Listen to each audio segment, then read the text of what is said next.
Okay, the tent I'm going to put up, I'm using on this trip. I've been meaning to do a video on it. Is the one Tigris. Now this is their ultra light. I don't think they sell this one anymore. I've got the Rock Fortress, which I've used a lot. And I've used this a few times, but you can tell with the poles out and the stakes out, all it is a piece of. You can see how light it is, and all it is a piece of material, piece of nylon. Find a spot that's got the right amount of area. Got a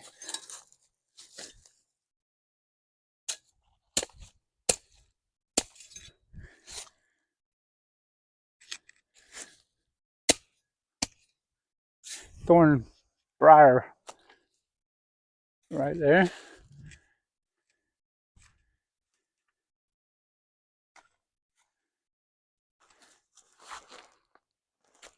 And so the camera picked me back up. I'll open it up.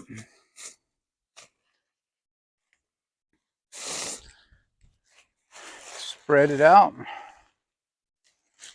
And the first thing I always do is I spread it, get it right side up here. I spread it out, make sure it fits in my area. Then I'll stake out the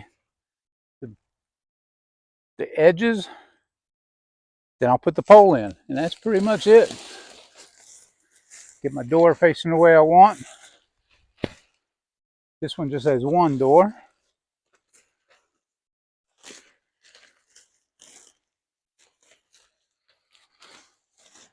I want that towards the lake here.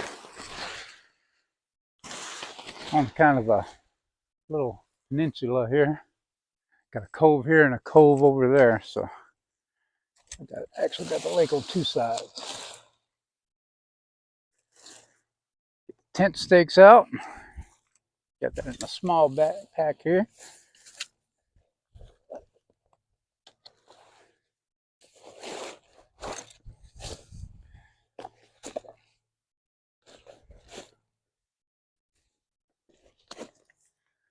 There's the pole.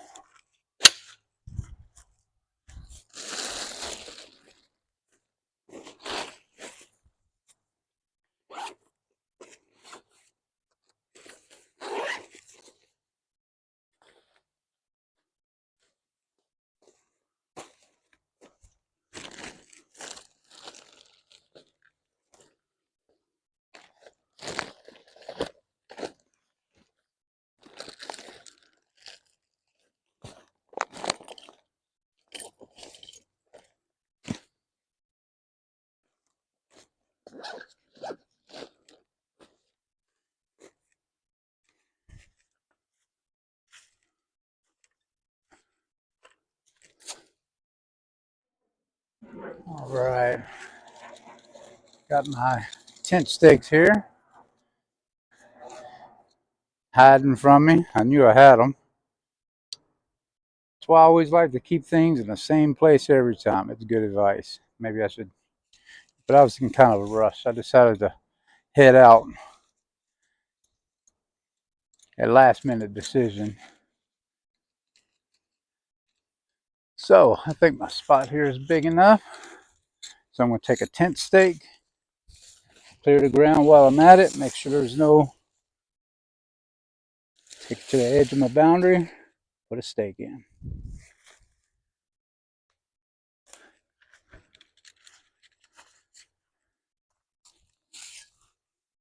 Take it to the other edge, take my shovel out of the way.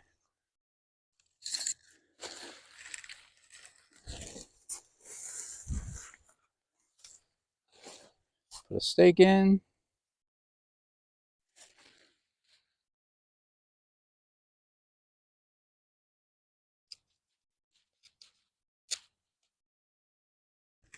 Be surprised how hard the ground can be.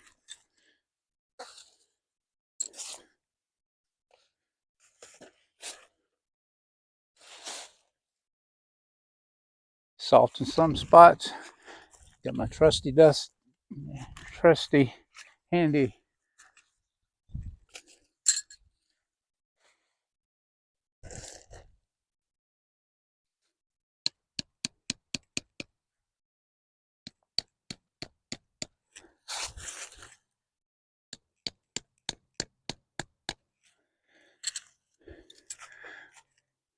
one thing about the bushcraft, this has a little hammer on the end. Get it to follow me again. There we go. Has a little hammer on the end. Kind of helps.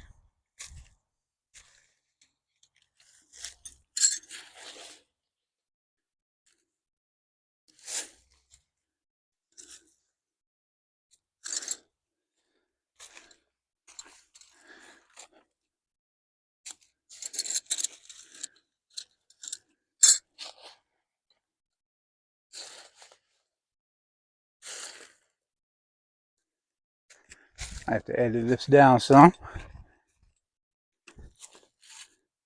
Have more briars here. Don't like those inside the tent. Put your foot on them. Hit them with a shovel.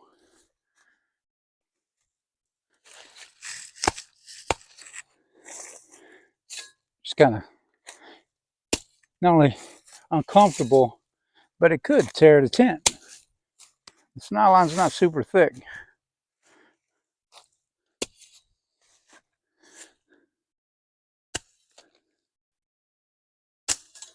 There we go.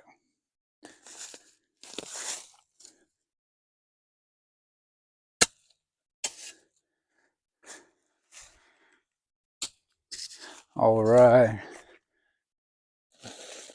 Relocate that to there.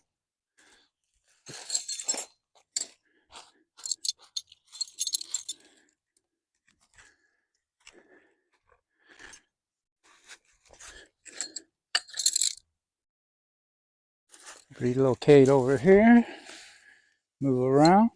This is called a gimbal.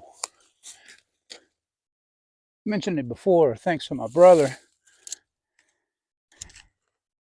He got me a Christmas present of it. And it follows you around for the most part. More briar.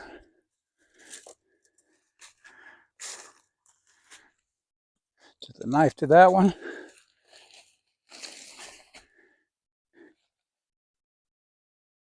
Need to put my sheath on. Hodgepodge of different steaks there. Move it back the other way.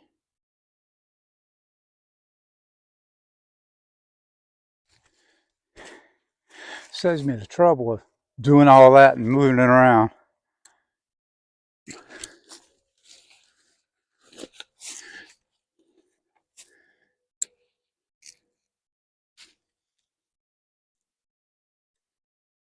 And that's pretty much it. As far as the stakes out, it looks like 1, 2, 3, 4, 6, 7, 8. 8 stakes for the outer rim there. Then I'm going to take and open the door. I'm not sure why they quit selling these. I like it. It's nice and light. Put my sheath for my knife, belt knife on. Got my Leatherman tool.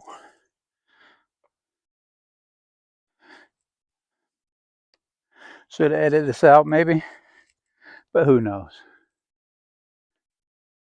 It's real. It's one thing I try to be is real.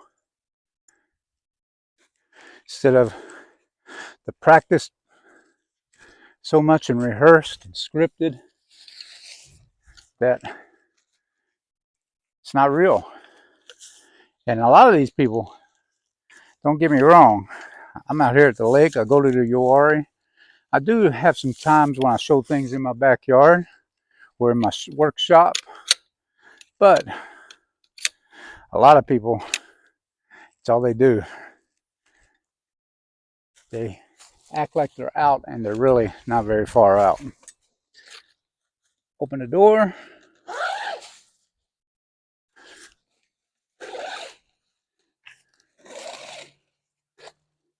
And the top of this is padded pretty good. If not, I could use a sock or a glove. And this is rounded, so I'm not too worried about it at both ends. And it's about, you could save the weight, but this doesn't weigh anything, really. few ounces, less than a pound, and keeps you from having to cut a sapling or a stick.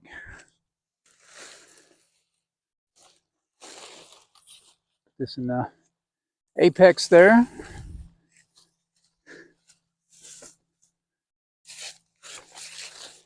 And you can see it right there. I see one. Need to get another stake for it real quick. It might have popped out. Let me look on the ground.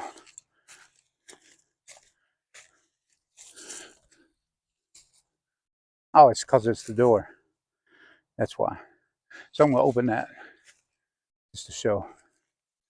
Now get the camera and bring it around to the front so you can see. Check the outer sides again. And you can see the stove. This is for the stovepipe to go out. Comes right out the top there, which might not be cold enough for a stove. We'll see.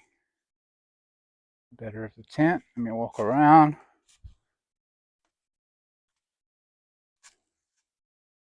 There's the one Tigris logo there.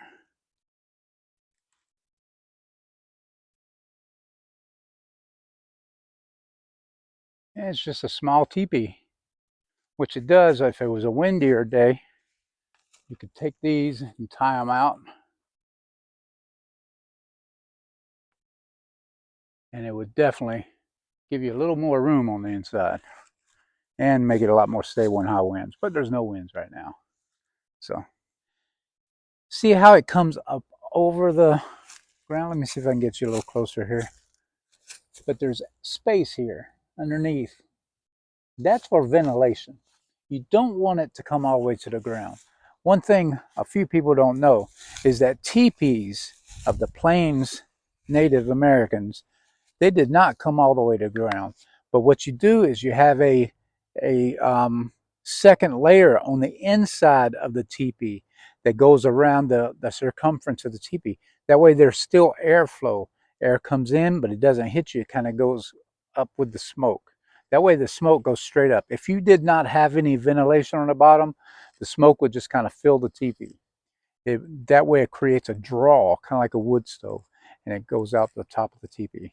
Good to know. You can kind of see the opening here. You get out of the way a little bit.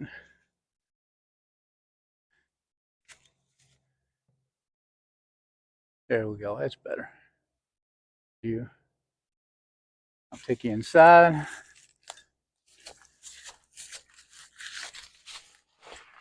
Plenty of room. Got here. Set this down. Has a stove jack over here. It's pretty cool. Got plenty of room in the back. Got plenty of room for gear. I think this was sold as a, I forgot the name of it. This was sold as a 2-person tent, but it's very, very comfy for 1 person. That way you have your gear on the inside instead of outside. It's got a stove jack. You can put the stove right here, sleep right back here, have your gear right here, boots by the door, plenty of room. Look at there. And I usually use a thermal blanket or a trash bag as a ground cloth.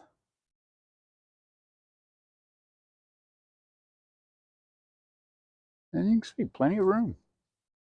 Can't really stand up in this one like you can the Rock Fortress, but you can get on your knees and sit straight up, which I'm 6'2", so. All right, got my sleep system here. Wanted to show you real quick. Got my pillow, which is my extra clothes and fleece jacket inside the sleeping bag. Compression sack. You can roll that so the buckles aren't under your head. I like a pillow. Got my sleeping bag here. This is a 0 degree. Under that, I have my inflatable thermarest. This is the guide light that got it many, many years ago. I don't think they sell them anymore. But back then, instead of making thinner material, they have it shorter. So it comes to right about the backs of my knees, which to me is fine. I'd rather have it a little thicker and shorter for save weight. And under here, I have my Mylar blanket. aka space blanket, casualty blanket. I've heard people call it different things. But that keeps the ground from soaking in, sapping the heat away from me, which is conduction heat loss. Then I've got my sleeping bag, and sometimes I bring the bivy cover, but tonight I've got this nice nylon tarp. A good thing to know about nylon, it will keep you dry as long as you're not touching the sides. If it starts raining pretty hard and you touch the side of a nylon tent or tarp, the water will come right through. That is a good thing about the wax canvas or the oilcloth canvas. I don't think it does that. But compared to the weight, I really still, I have an oilcloth tarp, a small one, but they're very heavy. I just as soon carry a nylon tarp any day. I've used them for years, never had a problem. If it gets very windy, I just take it down. To me, a tarp, nylon tarp,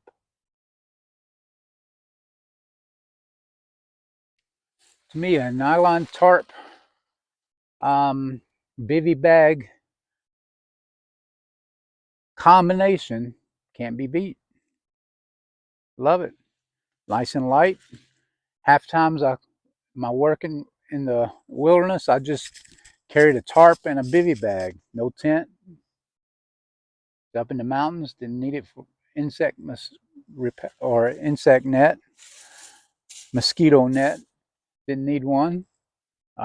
Used plenty of bug juice when I needed it, but other than that, kept it light, kept it simple. This is JB saying, get outside and go wild.